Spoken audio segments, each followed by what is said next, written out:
బ్రిటిషర్ల కంటే బీజేపీ వాళ్ళు డేంజర్ అంటున్నటువంటి రేవంత్ రెడ్డి వాళ్ళను తరిమినట్టే వీళ్ళను తరమాలి సీఎం రేవంత్ రెడ్డి చేస్తున్నటువంటి వ్యాఖ్యలు. కానీ ఈ బీజేపీ వాళ్ళని తిట్టినప్పుడల్లా రేవంత్ రెడ్డి నిజంగానే తిడతాడా, లేకపోతే తిట్టాలని తిడతాడా, లేకపోతే ఏమన్నా అనుకుంటారని తిడతాడా, లేకపోతే ఎందుకు తిడతాడో అర్థం కాదు ఒక్కొక్కసారి.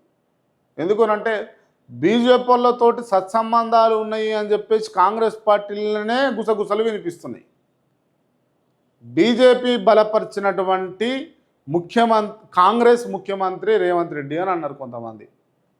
మరి దీంట్లో వాస్తవాలు ఏంది అవాస్తవాలు ఏంది అన్నది తెలవాలి తెలంగాణ ప్రజలకు కూడా. హెచ్సియు ల్యాండ్ ఎంత, లీగల్ డాక్యుమెంట్లు ఏమున్నాయి, వర్సిటీ వీసీ నుంచి వివరాలు సేకరించినటువంటి బీజేపీ ఎంపీలు. హెచ్సియుపై కేటీఆర్కు అంత ప్రేమ ఉంటే టీఎన్జీఓలకు అక్కడ భూమి ఎట్లా ఇచ్చిండ్రు, కొండా విశ్వేశ్వర్ రెడ్డి అడుగుతుండు. పవర్లో ఉన్నప్పుడు ల్యాండ్స్ను వర్సిటీకి ఎందుకు రాసియలే అని నిలదీసిండు. సుధపూస మాటలు మానుకోవాలని సూచన. కంచగచ్చిబౌలి ఇష్యూలో ఉన్న ఎంపీ ఎవరో కేటీఆరే చెప్పాలి అంటున్నటువంటి రఘునందన్ రావు. వర్సిటీ భూముల చుట్టూ కాంపౌండ్ వాళ్ళు కట్టాలని ప్రభుత్వానికి డిమాండ్ చేస్తున్నారు.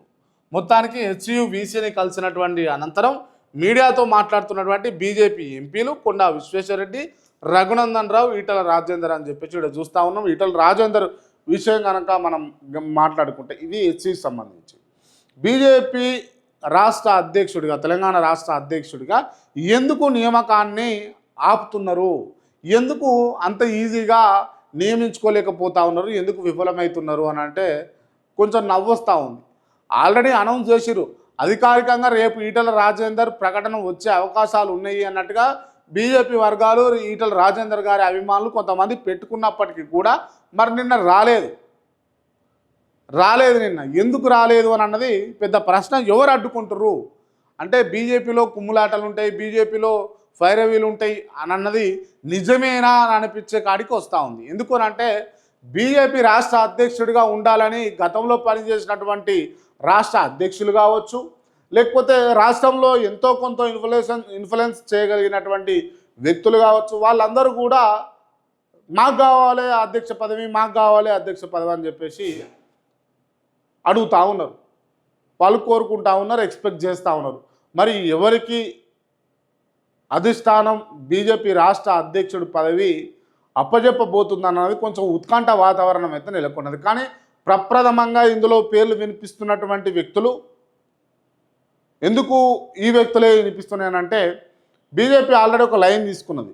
తెలంగాణలో అధికారంలోకి వస్తే బీజేపీ నుంచి ఖచ్చితంగా ముఖ్యమంత్రి అభ్యర్థిని బీసీనే పెడతామని చెప్పేసి. సో ఆ బీసీ లైన్లో ఆలోచిస్తుంది కాబట్టి బీసీనే పెడతారా అని అన్నది ఒక క్వశ్చన్ మార్క్. సో దాంట్లో భాగంగా ఇదే ప్రశ్నను రఘునందన్ రావు గారిని అడిగినప్పుడు ఏమి చెప్పిండు అని అంటే క్లియర్గా ముఖ్యమంత్రి బీసీ అయితే కావచ్చు కాక దానికి మేము ఏం అడ్డుపడేది లేదు, బీసీనే కావాలి. కానీ మాలాంటోళ్ళకు అధ్యక్ష పదవి వస్తే మేము పార్టీని ముందుకు తీసుకుపోతాం,